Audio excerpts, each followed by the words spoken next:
बिस्मिल्लाहिर्रहमानिर्रहीम। अस्सलाम वालेकुम नाजरीन।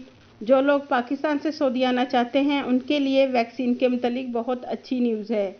नाजरीन, national command and operation centre ने बाज़ाब्ता तौर पर पाकिस्तान में फाइज़र वैक्सीन लगाने के मुतलिक गाइडलाइंस जारी कर दी है।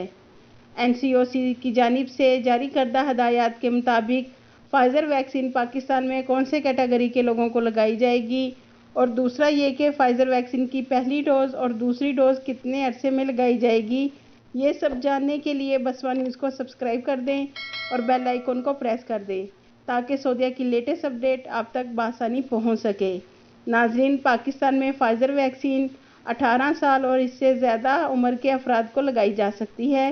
वैक्सीन के मुतलिक हदायत में कहा गया है कि फाइज़र वैक्सीन ऐसे लोगों को जो बुखार में मुब्तला हैं, कोरोना के मरीज़ और शदीद एलर्जी का शिकार अफराद को नहीं लगाई जाएगी।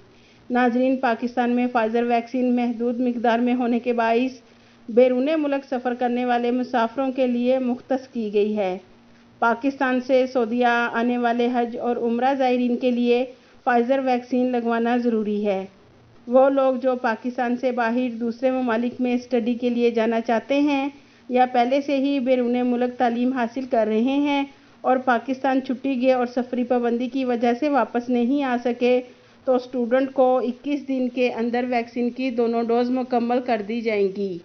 दूसरा ये कि ऐसे पाकिस्तानी जो सऊदीया में मुलाजमत करते हैं या नए वीज़े पर सऊदी आना चाहते हैं, उनको भी फाइज़र वैक्सीन की पहली खुराक लेने के बाद दूसरी खुराक 21 दिन के बाद लगाई जाएगी।